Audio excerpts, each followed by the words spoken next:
औपचारिकताओं के पहले कुछ पंक्तियां मुझे याद आ रही है। एक जगह बहुत अच्छा लिखा है कि चढ़ते दरियाओं की मानी बहकते जाए, चढ़ते दरियाओं की मानी बहकते जाए, हम वो कमजोर नहीं हैं जो छलकते जाए, और हमको मुट्ठी में कोई कैद नहीं कर सकता, हम तो खुशबू है जिधर जाए महकते जाए, हम तो खुशबू है जिधर जाए।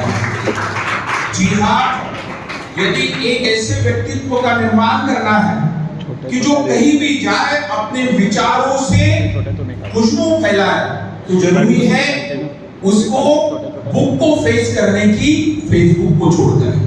आज हम फेसबुक बहुत करते हैं, हम सभी को बुक को फेस करने की जरूरत है।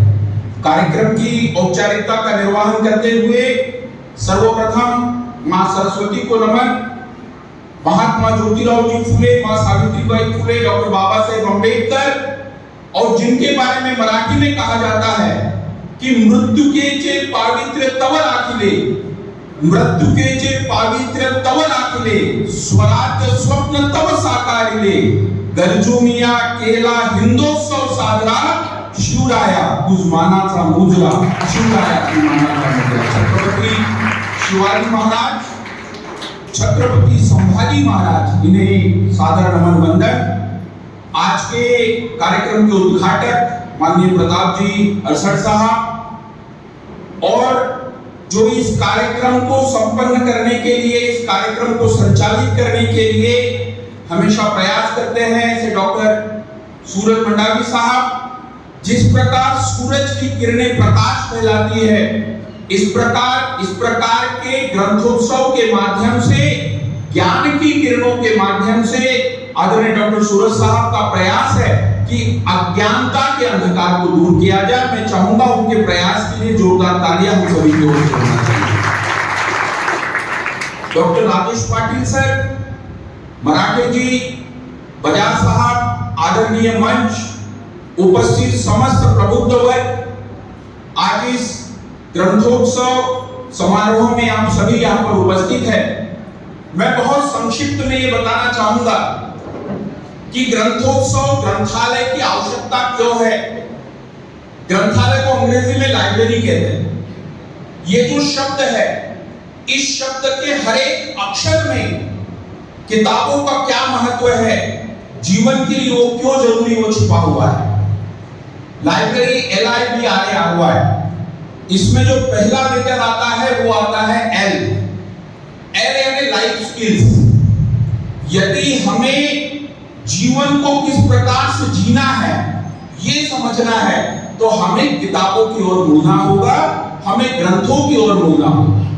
मैं एक छोटी सी कहानी से आपको इस बात को समझाने का प्रयास करता हूं।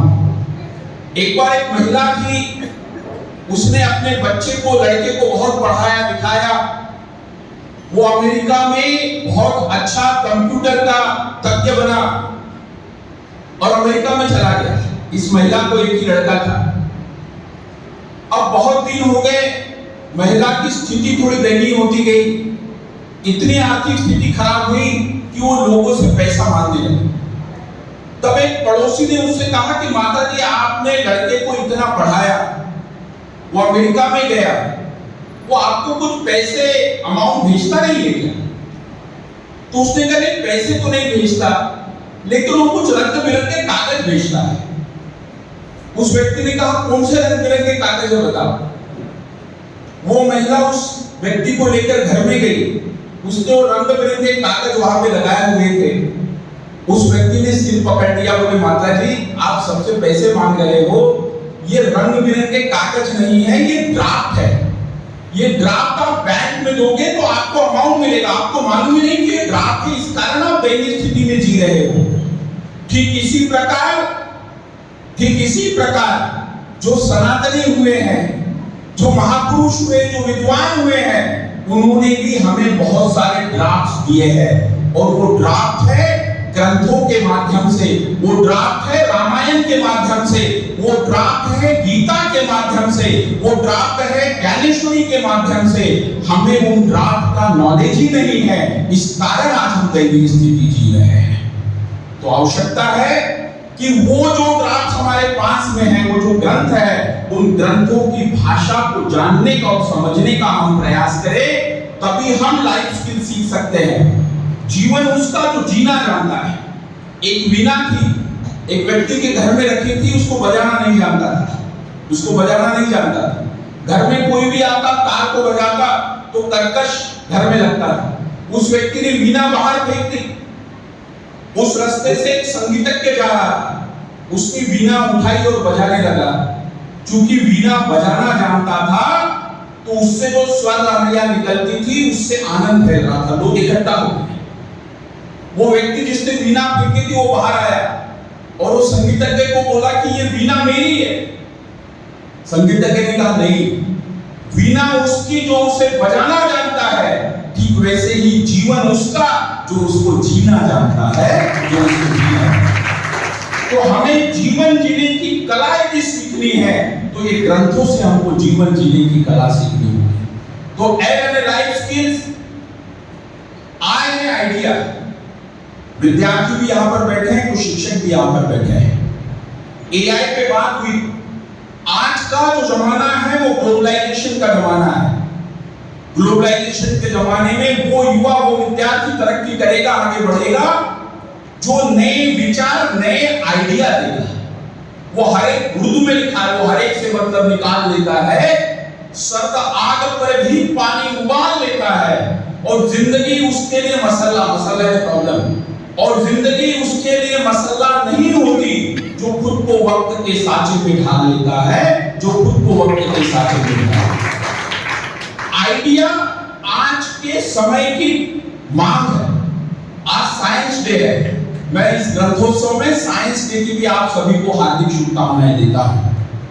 डॉक्टर एपीजे अब्दुल कलाम साहब ने कहा था कि यदि वैज्ञानिक निर्मित करना है तो युवाओं को किताबों से दोस्ती करना होगी।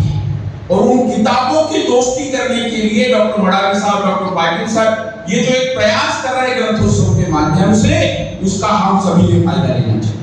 तो आइडिया की जरूरत है कि नए आइडिया हम दे सकें। आइडिया क्या होता है, बहुत छोटे दो एग्जांपल बताता हूं। मैकडॉनल्ड कंपनी इंडिया में आई। मैकडॉनल्ड कंपनी इंडिया में आई, उसके बड़े बड़े जो उनकी शॉप होती थी वो बहुत बड़ी होती थी। तो इंडिया वाले लोग, अपन लोग अंदर जाने में भी डरते थे, उनका नुकसान होने लगा। उनको लगा कि इतना नुकसान हो रहा, क्या इसका क्या किया जाए। उन्होंने कुछ फिलोसोफर्स को बुलाया जो इंडिया के थे।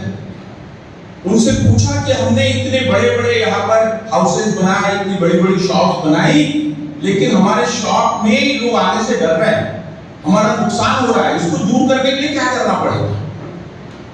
एक भारतीय फिलोसोफर ने जवाब दिया, बोले एक काम करो सर, आप आपके मैकडॉनल्ड की जो शॉप है उसमें आइसक्रीम जो है वो आप 7 रुपीज में बेचो। अब उन्होंने वो आइडिया को फॉलो किया। अब एक आम आदमी ये सोचता था कि भाई मैं आइसक्रीम यदि किसी प्लेटफॉर्म पर, सड़क पर जो आदमी आइसक्रीम बेच रहा है उससे भी खरीदी करूं तो 10 और 15 रुपए की आती है। यहाँ अंदर जाकर एसी में मैं जा रहा हूँ, मुझे 7 रुपए की आइसक्रीम मिल रही है, तो अंदर जाने में क्या हर्ज है। फिर वो अंदर गया, उसने आइसक्रीम भी खाई, फिर उसने बर्गर भी खाया और फिर उसने फ्रेंच फ्राइज भी खाए। फिर उनकी शॉप चलने लगी। कहने का मतलब एक ही है कि आइडियाज की जरूरत है। हम कितने अच्छे आइडियाज दे सकते हैं। ओला उबेर का आपने नाम सुना होगा। हम एक जगह से दूसरी जगह जाते हैं तो ओला उबेर से कार बुक करते हैं। आपको मालूम है ओला उबेर की एक भी कार नहीं है, ओयो का एक भी होटल नहीं है, नेटफ्लिक्स का एक भी चैनल नहीं है, यूट्यूब का एक भी कंटेंट नहीं है, और जोमेटो जिससे आप खाना मंगवाते हो उसकी एक भी होटल नहीं है। है क्या? आइडिया। तो ये आइडिया तब ब्रेन निर्मित करेगा जब वो किताबें पढ़ेगा। वाचांतर वाचाला असं मराठीत म्हणतात। होती नको रोषणाई मला अंतरातला दिवा पेटला पाहिजे। युगायुगापासून जो माणूस आज झाडतो तो माणूस आज हसला पाहिजे। आणि जर वाटतंय तुला विश्व जिंकणे तर मन जिंकण्याची कला आली पाहिजे। तर मन जिंकण्याची कला आली। और ये दिल जीतने की कला यदि सीखना है तो वो सीखने को मिलेगी किताबों के माध्यम से, ग्रंथों के माध्यम से। हमारे ग्रंथों में बहुत सारी चीजें हैं। गीता मैंने एमबीए उस कॉलेज से किया है जहां माननीय अटल बिहारी वाजपेयी पढ़ चुके हैं। वहां हमको मैनेजमेंट में गीता पढ़ाया जाता था कि आप गीता से सीखकर मैनेजमेंट कैसे कर सकते हैं। तो हमारे ग्रंथों में बहुत सारी चीजें हैं, हम उनको जानने और समझने का प्रयास करें। एल यानी राइट स्किल, आई यानी आइडिया, बी यानी बिहेवियर, हमारा व्यवहार कैसा हो ये ग्रंथों में लिखा है। देखिए, मर्यादा में रहना भगवान राम सिखाते हैं और मर्यादा में नहीं रहते हो तो मर्यादा में रखना गीता में भगवान कृष्ण सिखाते हैं। मर्यादा में रहना भगवान राम सिखाते हैं तो मर्यादा में रखना भगवान कृष्ण सिखाते हैं। और हमारा व्यवहार कैसा होना चाहिए ये यदि हमें सीखना है तो हमें इन ग्रंथों की तरफ जाना होगा, इन किताबों की तरफ जाना होगा। अभी जब मैं मॉर्निंग में आया तो इतनी अच्छी किताबें हैं। How you can control your stress, आप अपने स्ट्रेस को कैसे कंट्रोल कर सकते हैं, आप एक अच्छे लीडर कैसे बन सकते हैं।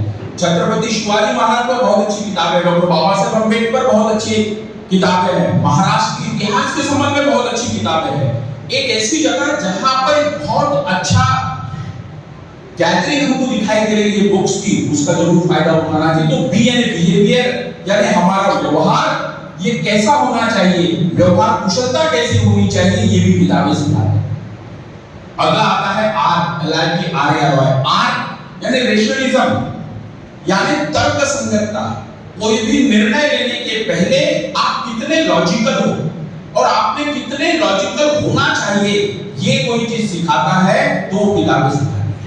और जो तर्क संगत निर्णय लेता है उसका हमेशा स्वागत किया जाता है। देखिए, नाम और काम में बहुत महत्व है। नाम और राशि से कुछ नहीं होता, नाम और राशि से कुछ नहीं होता, बिहेवियर, व्यवहार और काम से सब कुछ होता है। नाम, अन्यथा जिसका नाम आकाश है वो धरती पर ठोकरे खा रहा है, और जिसका नाम दीपक है वो चार लड़कियों को अंधेरे में रख के घुमा रहा है।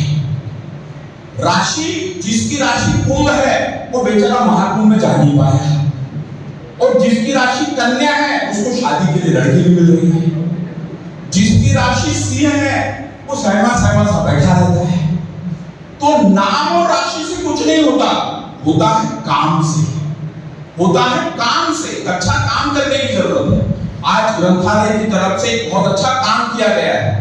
मैं डॉक्टर मड़ावी सर के लिए एक बात कहूंगा कि नुपुरों से भी नुपुरों का नाम सुंदर है, राम से भी राम का नाम सुंदर है। आप सुंदर हो सो सही, पर आपसे भी आपका काम सुंदर है, पर आपसे भी आपका काम सुंदर है। Doctor Patil sir, doctor Madavi sir आप जो कर रहे हैं वो निश्चित ही समाज को उसकी जरूरत है। तो हमारे व्यवहार में अच्छा रहे। आर को अगला आता है ए यानी अवेयरनेस, जागरूकता। कल मराठी भाषा गौरव दिन था, कुसुमाग्रज मराठी भाषा गौरव दिन था। मराठी भाषा में कितना अच्छा साहित्य है, मराठी भाषा में कितना अच्छा साहित्य है वो हमको जानने की जरूरत है। मराठी भाषा को अभिजात भाषा का दर्जा मिला। अभिजात भाषा का दर्जा उसको मिलता है जिसका बहुत पुराना इतिहास रहता है, शिलालेख बहुत पुराना रहता है। मराठी भाषा का सबसे पुराना शिलालेख कौन सा है? जोर से बोलो।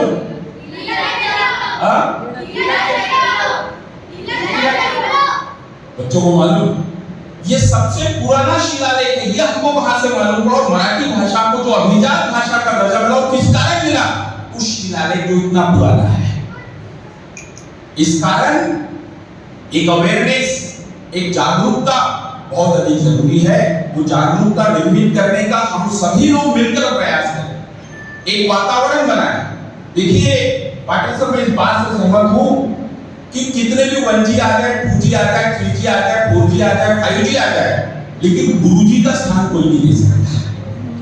वो जो गुरुजी उसका स्थान कोई नहीं ले सकता। गुरुजी जो ब्लैक बोर्ड पे पढ़ाता है और बच्चे जो किताबों में पढ़ते हैं उसका स्थान कोई भी नहीं ले सकता। इन बच्चों को, समाज को किताब की तरफ हम लोगों को डाइवर्ट करना चाहिए। अदरवाइज आजकल व्हाट्सएप सबसे बड़ी डिक्शनरी बनी है, कुछ भी आता है हम कुछ भी फॉरवर्ड करते हैं। सही जानना है तो हमें सही किताबों की तरफ जाने की जरूरत पडेगी. अवेअरनेस, एक जागरूकता निर्माण करना होगी.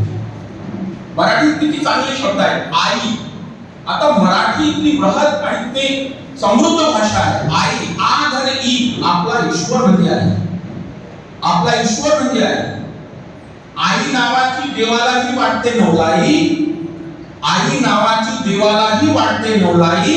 म्हणे पंढरीचा विठोबा स्वतःला विठाई. म्हणे पंढरीचा विठोबा स्वतःला. मराठी भाषा इतकी गोड भाषा, इतकी समृद्ध भाषा, त्या भाषेचे ग्रंथ, त्या भाषेचे साहित्य आपण सर्वांना माहित पाहिजे. आता मला चांगलं झालं, अभी बहुत अच्छा हुआ सर, छावा फिल्म आई. आज बच्चे छत्रपति संभाजी महाराज के बारे में जान रहे हैं. और ये छावा फिल्म क्यों बनी? आपको फिल्म के स्टार्टिंग में लिखा जाता है कि इनके द्वारा लिखित इस उपन्यास पर यह फिल्म आधारित है. यदि वो उपन्यास नहीं लिखते तो ये फिल्म नहीं बनती.